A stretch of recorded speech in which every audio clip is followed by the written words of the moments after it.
મિત્રો, તમારું સ્વાગત છે અમારી ચેનલમાં। આજે આપણે ધોરણ 8 પ્રકરણ નંબર 10 ઘાત અને ઘાતાંક સ્વાધ્યાય 10.2 નીચેની સંખ્યાને તેમના પ્રમાણિત સ્વરૂપમાં દર્શાવો।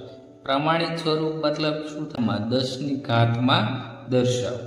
તો મિત્રો તમારે યાદ રાખવાનું, જ્યારે પોઈન્ટ પછી કોઈ પણ સંખ્યા આપી હોય ત્યારે 10 ની કેવી ઘાત આવશે? માઇનસ ઘાત।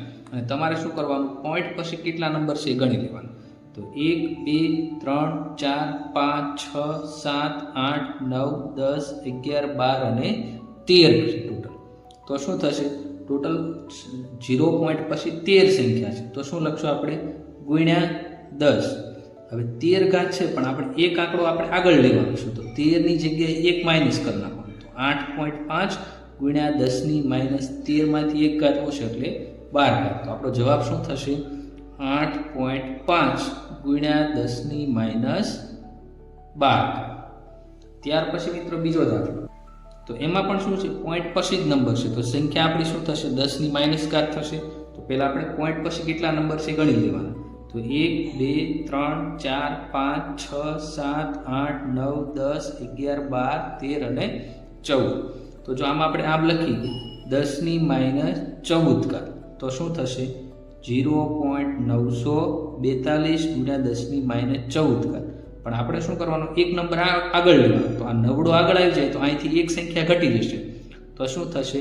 9.42 ગુણ્યા 10 ની માઇનસ 13 ઘાત થઈ જશે।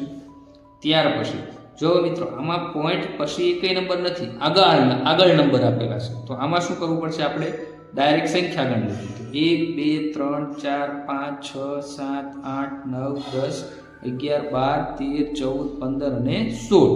ટોટલ કેટલી સંખ્યા છે? 16 સંખ્યા છે। તો 10 ની કેટલી ઘાત લખી નાખશું? 16। અને અહીંયા શું કરશું? 0.602 ગુણ્યા 10 ની 16 ઘાત। તો પોઈન્ટ લખવાનું અને પછી જેટલા નંબર હોય લખી નાખવાનું। હવે પ્રમાણિત સ્વરૂપમાં લખશું એટલે એક ઘાત આપણે આગળ લઈશું, એટલે શું થશે? 6.02 ગુણ્યા 10 ની, જો એક નંબર આપણે આગળ લીધો તો અહીંથી 16 ની જગ્યાએ એક ઘાત ઘટી જશે, એટલે 10 ની કેટલી ઘાત થઈ જશે? 15 ઘાત થઈ જશે। ત્યાર પછી ચોથો નંબર, એમાં શું કરવું છે? જો પોઈન્ટ પછી છે તો આપણી ઘાત છે એમાં આવી જશે માઇનસ। તો ટોટલ આપણે નંબર કરી લઈએ પોઈન્ટ પછી 1 2 3 4 5 6 7 8 9 10 11। તો શું લખી નાખશું? ગુણ્યા 10 ની માઇનસ 11। માઇનસ કેમ આવી? કે આ બધા પોઈન્ટ પછી નંબર છે, અને અહીંયા શું લખી નાખશું? 0.837। હવે આપણે શું કરવાનું છે? એક નંબર આગળ લેવાનો, તો આમાંથી શું થશે? એક ઘાત ઘટી જશે, તો 8.37 ગુણ્યા 10 ની કેટલી ઘાત થઈ જશે? માઇનસ 10 ઘાત। 11 માંથી એક ઘાત ઘટી ગઈ એટલે કેટલી ઘાત થઈ ગઈ? 10 ઘાત। હવે જો આમાં પોઈન્ટ પછી એ કઈ નંબર નથી, બધા આગળ છે, પોઈન્ટ છે જ નહીં, તો આપણે ડાયરેક્ટ નંબર ગણી લેવાના। 1 2 3 4 5 6 7 8 9 10 11। તો ગુણ્યા શું લખી નાખશું આપણે? 10 ની 11 ઘાત। અને અહીંયા શું લખશું? 0.3186 જે નંબર આપ્યા એ લખી નાખવાનો। હવે આપણે પ્રમાણિત સ્વરૂપમાં લખવા શું કરશું? એક નંબર આપણે આગળ લઈશું, તો આ તગડો આગળ લઈશું તો અહીંથી એક સંખ્યા ઘટી જશે, તો 3.186 ગુણ્યા 10 ની 11 ઘાત, એના કેટલી ઘાત થશે? 10 ની 10 ઘાત થઈ જશે। પ્રશ્ન નંબર 2, નીચેની સંખ્યાઓને તેમના સામાન્ય સ્વરૂપમાં લખો। તો સામાન્ય સ્વરૂપ એટલે શું મિત્રો? છે આ 0.00 વાળું સ્વરૂપ હતું એને આપણે શું કહેવું? સામાન્ય સ્વરૂપ કહીશું। તો એમાં આપણે લખવાનું છે। તો મિત્રો આમાં તમારે શું કરવાનું છે? જે સંખ્યા આપી છે તો 302, તો પોઈન્ટ નહીં જોવાનો, 302 સંખ્યા લખી નાખશું, અને જેટલા પણ અહીં જેટલી ઘાત આપી છે એની કરતાં એક શૂન્ય ઓછો લખવાનું। તો આ પહેલો શૂન્ય, બીજો શૂન્ય, ત્રીજો, ચોથો અને પાંચમો, 6 ઘાત રીતે આપણે 5 શૂન્ય કર્યા, અને પછી શું કરી દેવાનો? પોઈન્ટ, અને આગળ 0 લખી દેવાનું। તો આ સામાન્ય સ્વરૂપ થઈ। બીજો દાખલો શું છે? 4.5 ગુણ્યા 10 ની 4 ઘાત કેવી આપી છે? પ્લસ ઘાત આપી છે। તો પહેલા આપણે શું કરશું? સંખ્યા લખી નાખી, પોઈન્ટ નહીં લખવાનું। 10 ની 4 ઘાત છે, તો હવે એક ઘાત ઘટાડી એના મીંડા કરવા, એટલે કેટલા મીંડા કરવાના? 3 મીંડા કરી દેવાના। તો આ શું થઈ ગયું? એનું સામાન્ય સ્વરૂપ થઈ। અથવા તમે આને આ રીતે પણ કરી શકો, 4.4 ગુણ્યા 10 ની 4 ઘાત, એટલે કેટલી વાર આવશે? શૂન્ય, 10,000 લખશું, અને પછી આ બંનેનો ગુણાકાર કરીને તમે આ રીતે 45,000 પણ આન્સર લાવી શકો। આ બંને રીતે કરી શકો। ત્યાર પછી જો મિત્રો શું આપ્યું 3 ગુણ્યા 10 ની -8 ઘાત. માઇનસ ઘાત છે એટલે બધું શું આવશે ડાબી બાજુ. તો આપણે મેં તમને અગાઉ કીધું પહેલા સંખ્યા લખી નાખો. કેટલી ઘાત છે 8 ઘાત. એની કરતાં એક ઓછી એટલે કેટલી થઈ 7 શૂન્ય તમારે લગાડવા. 1 2 3 4 5 6 7 અને પછી શું કરી દેવાનો પોઈન્ટ અને આગળ શૂન્ય. તો આ એનું શું થઈ ગયું સામાન્ય સ્વરૂપ થઈ ગયું.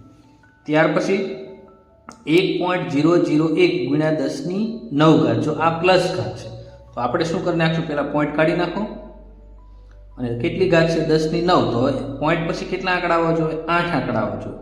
તો જો આ 1 2 3 અને 4 આ 4 તો આપેલા જ હતા. પછી શૂન્ય 5 6 7 અને 8 તો આ એનું શું થઈ ગયું સામાન્ય સ્વરૂપ. ત્યાર પછી 5.8 ગુણ્યા 10 ની 12 ઘાત. તો શું કરશું પોઈન્ટ કાઢી નાખો 58. હવે 12 છે તો એક ઓછો એટલે કેટલા થશે 11 શૂન્ય આવશે. 1 2 3 4 5 6 7 8 9 10 અને 11. તો આ શું થઈ ગયું એનું સામાન્ય સ્વરૂપ. ત્યાર પછી 3.61 ગુણ્યા 10 ની 6 ઘાત. તો પોઈન્ટ પછી કેટલા નંબર થવા જોઈએ 5 નંબર થવા જોઈએ. તો આ 3 એમના તો એની પછી 5 નંબર 6 1 4 9 2 તો 1 2 3 4 5 અને આ 6. તો આ શું થઈ ગયો આન્સર થઈ ગયો. પ્રશ્ન નંબર 3 નીચે આપેલા વિધાનોમાં દર્શાવેલ સંખ્યાને તેમના પ્રમાણિત સ્વરૂપમાં. પ્રમાણિત સ્વરૂપ એટલે શું થશે 10 ની ઘાતમાં દર્શાવો. હવે જો અહીંયા શું કીધું છે 1 માઇક્રોન બરાબર 1/10 એકમ દશક 100 1000 10,000 લાખ 10 લાખ 1/10 લાખ. તો આપણે 1 લખશું. હવે કેટલા શૂન્ય છે 1 2 3 4 5 6 તો 10 ની કેટલી ઘાત થઈ 6 ઘાત થઈ. તો આવું થયું 10 ની 6 ઘાત. હવે આપણે ઘાત અને ઘાતાંકમાં શું કરતા હતા 1/a હોય તો એનું શું થતું એની માઇનસ ઘાત. તો આમાં પણ આવું થશે 1 ગુણ્યા આ ઘાત ઉપર આવે એટલે શું થઈ જાય -10 1 ગુણ્યા 10 ની -6 ઘાત.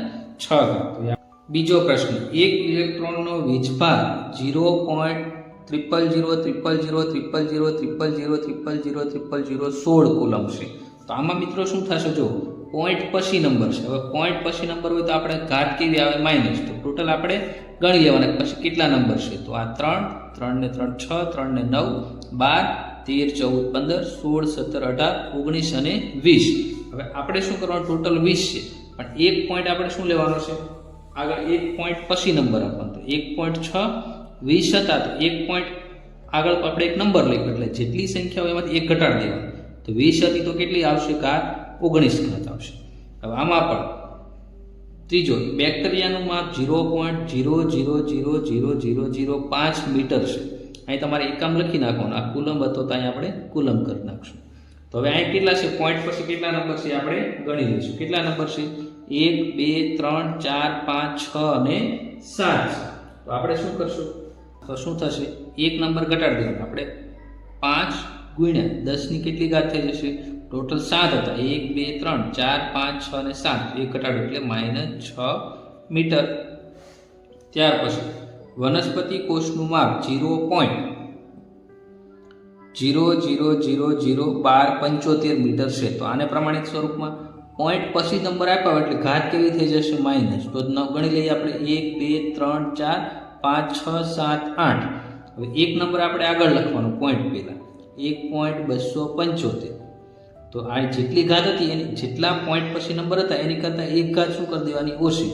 તો નંબર કેટલા હતા 3 ને 3 6 9 1 2 3 4 5 6 7 8 નંબર હતા. તો એક નંબર ઓછો એટલે કેટલી થઈ જશે 7 થઈ જશે. ત્યાર પછીનો પ્રશ્ન એક જાડા કાગળની જાડાઈ 0.07 મીમી છે. આને પ્રમાણિત સ્વરૂપમાં આપણે શું કરશું પોઈન્ટ પછી કેટલા નંબર છે 1 અને 2. તો શું કરશું 7 ગુણ્યા 10 ની કેટલી ઘાત આવશે 2 ઘાત મીમી. પ્રશ્ન નંબર 4 એક થપ્પીમાં 20 મીમી જાડાઈ હોય તેવી 5 ચોપડી અને 0.016 મીમી જાડાઈના 5 કાગળ ગોઠવેલા છે. તો થપ્પીની કુલ ઊંચાઈ શોધો. તો આપણે આ શું શોધવાનું છે કુલ ઊંચાઈ શોધવાની. કુલ ઊંચાઈ બરાબર. હવે શું કીધું 5 ચોપડી છે 20 મીમી જાડાઈ જણાવતી 5 ચોપડી. તો શું કરશું 20 ગુણ્યા 5 થશે એટલે આ ખાલી ચોપડીની ઊંચાઈ મળી ગઈ વત્તા 0.016 મીમી જાડાઈના કેટલા કાગળ છે 5. તો શું કરશું 0.016 એને ગુણ્યા કેટલા કાગળ છે 5 એક આગળ લખી નાખશું. હવે શું થશે 20 પંચા 100 થઈ ગયા. આ શું થયું ચોપડીની જાડાઈ મળી. હવે આ શું થશે 16 પંચા 80. 16 પંચા 80 અને પોઈન્ટ પછી કેટલા નંબર છે 1 અને 2 તો શું થશે 0.080. તો શું થશે આ બંનેનો આપણે શું કરવાનો છે સરવાળો. આ બંનેનો ગુણાકાર તમે રફમાં પણ કરી શકો. 16 પંચા શું થશે આપણે રફમાં કરી 16 પંચા 80 પોઈન્ટ દૂર કરી દે. હવે પોઈન્ટ પછી કેટલા આંકડા હતા 3 તો શું થશે 0.080. પોઈન્ટ પછી 3 નંબર 1 2 3 તો આમાં તે પોઈન્ટ પછી 3 નંબર 1 2 ને 3. હવે આ બંનેનો આપણે શું કરવાનો છે સરવાળો.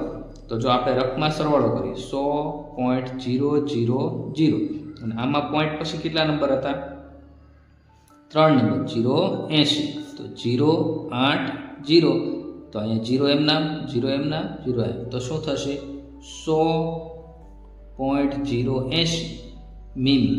આવું થઈ ગયું. હવે આપણે શું કરવાનું છે અને આપણે પ્રમાણિત સ્વરૂપમાં લખી નાખશું. જો પોઈન્ટ પહેલા કેટલા છે 100 તો કેટલા થશે 10 ની 2 ઘાત થઈ જશે તો 1.0008.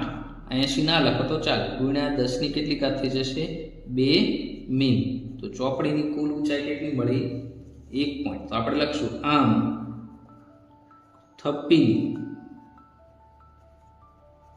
કુલ ઊંચાઈ 1.008 ગુણ્યા 10 ની 2 ઘાત મીમી થશે.